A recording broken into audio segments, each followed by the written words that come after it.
Hello everybody, this is the introductory video to our first week of class. I've decided that instead of making lengthy videos of our PowerPoints for you to watch, instead what I'm going to do is aim for a 15-minute video or less that hits my favorite topics. And this is a way to just get you thinking about the content in the chapter. It is not an end-all be-all. All the information that I talk about is somehow going to be magically related to quiz and exam material. I don't want you to feel that way. I think I told you all, in the nursing program a few years back, and I remember taking some courses and always feeling like I couldn't miss a minute of the videos. Okay, I don't want you to feel that way. The way that you're going to do best in this class is looking at your study guides, completing the study guides. After you've completed the study guides, going to the Smart Book, doing those weekly lecture assignments, and then do the recharge. When you do your labs, you're going to complete your lab handouts. So I want you to spend that time that you would be listening to me explain things from the textbook. I want you to spend that time actively doing work for the class. Okay, so I don't want you to feel like you have to listen to every single minute. When I was taking some nursing classes, actually it was the Principles of A&P class with Dr. Lori Holloway.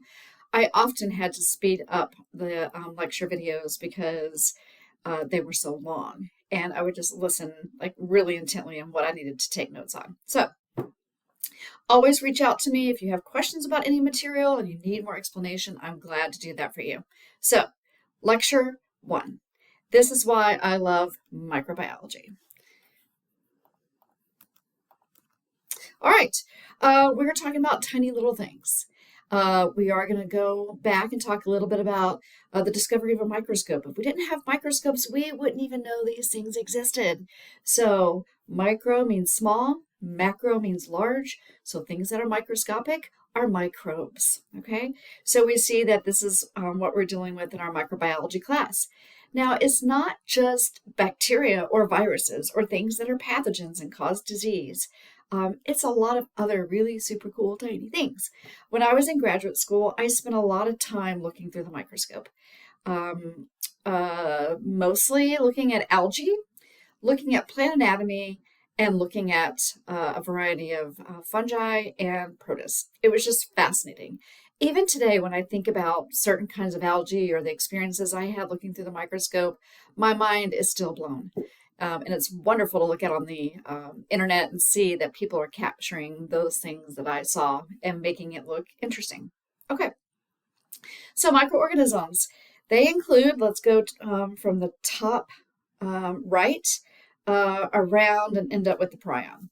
All right, what we see in this upper right-hand corner are these little microorganisms that are animal in nature called Vorticella.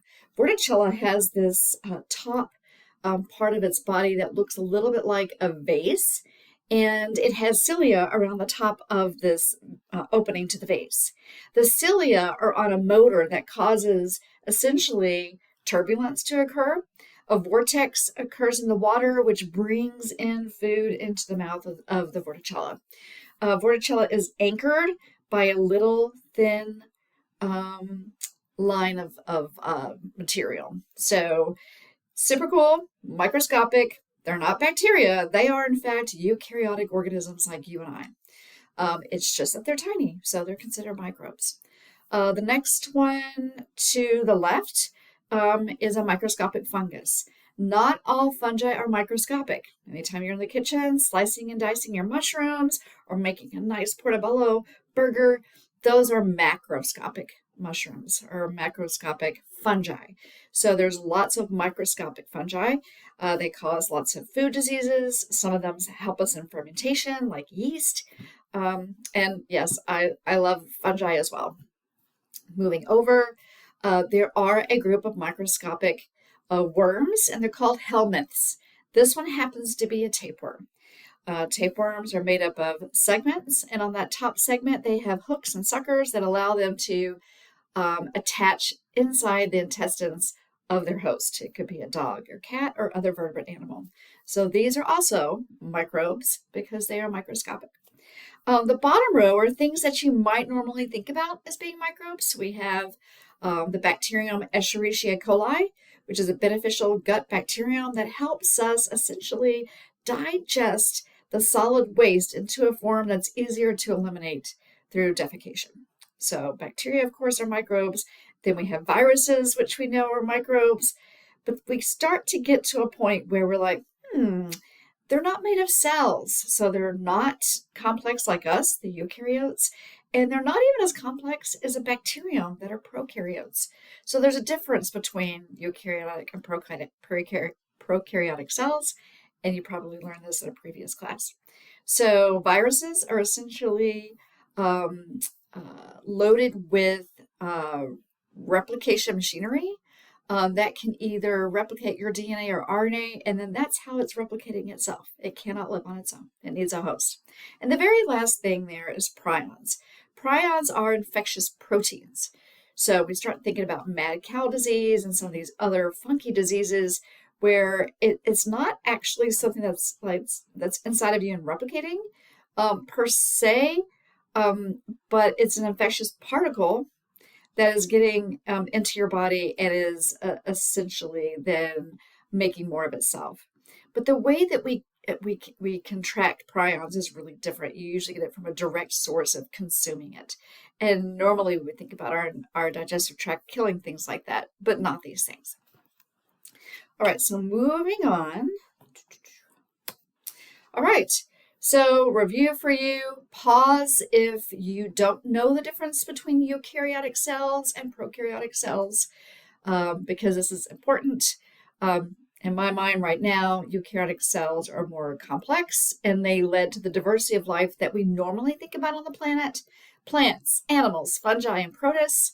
And the prokaryotic cells really took kind of a dead end in their lineage and are a variety of bacteria. So next. All right, so one of the learning objectives on your study guide this week is differentiate between cellular things and acellular things.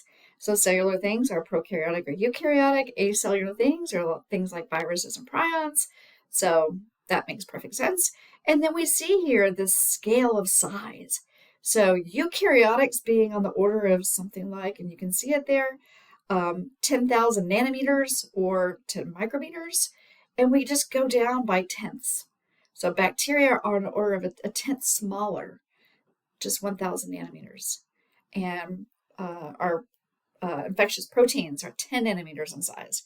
And then we go even smaller, 100 nanometers in size. Oh, I'm sorry. That sounds misleading. Eukaryotes, then prokaryotes, then viruses, and lastly, the smallest things are these infectious proteins called prions. All right, microorganisms. Easy to study, replicate quickly. For those of you in my face-to-face lab, we're going to see these things. We are going to do experiments with these things. We are going to learn how to identify them based on the fact that they can grow really quickly and we can get pretty quick results in our lab testing. So when we think about microorganisms on the planet, it's mind-blowing. So when we go back to the beginning of the Earth, about 4.7 billion years ago, it was a really hostile environment. And if it wasn't for the first bacterial type organisms that were starting to form 3.5 billion years ago, we wouldn't be where we are today. Now, the first true prokaryotic cells didn't appear in the fossil record until about 2 billion years on the planet. Anyway, and then the prokaryotic cells differentiated into what we call bacteria and the archaebacteria. And finally, we see eukaryotic cells appearing on the Earth about 1.8 billion years ago. So a prokaryotic type cell was the precursor to the eukaryotic cell. Little timeline of the Earth. You can see that humans have just begun to scratch the surface of time on this Earth. And this is what makes us so concerned about things like extinction and what we're doing to the planet. Is simply that we've only barely even been here, and we're seeing this tremendous amount of impact on the planet. All right, Another reason why I love microorganisms. They're found everywhere on Earth. Deep sea vents, underneath polar ice caps, they're absolutely everywhere. Now, I'm a big fan of plants, and in a previous class I taught, I would say plants rule the world. But I could actually say photosynthetic organisms rule the world. So there are a group of prokaryotic organisms that are photosynthetic in nature, and those photosynthetic cyanobacteria were the ones that generated the first oxygen on the planet. So this planet wouldn't be where it is today, where us lovely, um, um, animal life needing lots of oxygen, we would just simply not be here. So we know that not only are those photosynthetic organisms the foundation of the food chain, but some other things like those bacteria on the surface of the ocean floor, those deep sea vents, they're actually able to do something called chemosynthesis, or a version of that. And they are actually taking chemicals or taking heat and then making energy from that. So these organisms are the foundation of food webs on the bottom of the ocean. Okay, next one. I'm a big fan of rotting.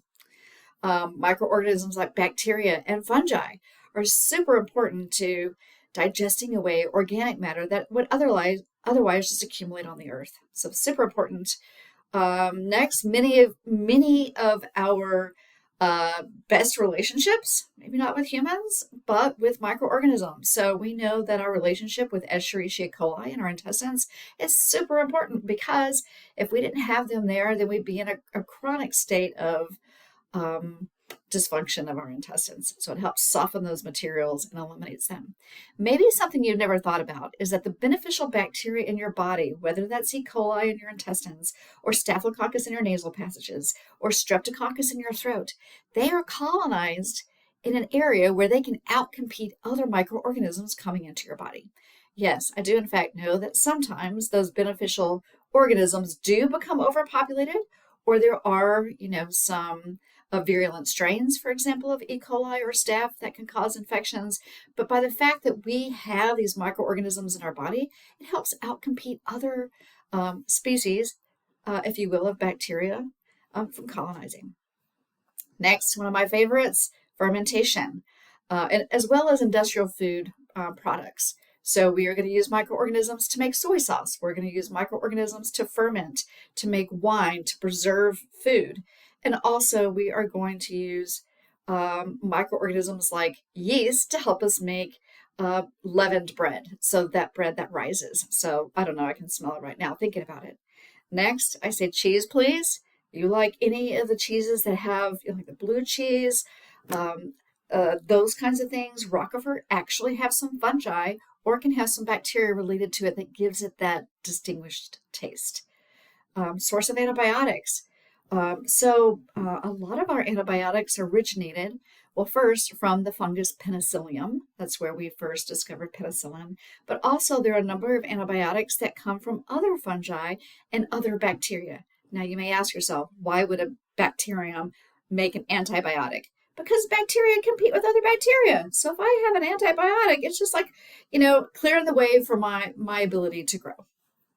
Lastly, some of you might be history buffs in this class. There is a great book and series called Guns, Germs, and Steel. So we think about the history of the planet and really human history.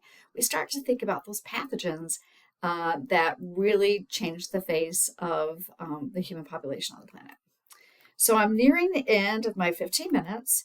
So there's a couple of other slides here. There's some diseases that we now know are from microorganisms. So that's super impressive to know, so we can begin to really treat those diseases. Here you're going to see some important scientists in the history of microbiology. So you're going to want to know Leeuwenhoek, who designed the first lenses to magnify microorganisms. Semmelweis was the first one that really said, you know what, doctors in the morgue, going and delivering babies in the hospital. It was actually in Austria, could be carrying some diseases that are causing these women to die after childbirth. We go on to Pasteur, who essentially proposed the germ theory of disease, and then you can see his super nifty experiment here.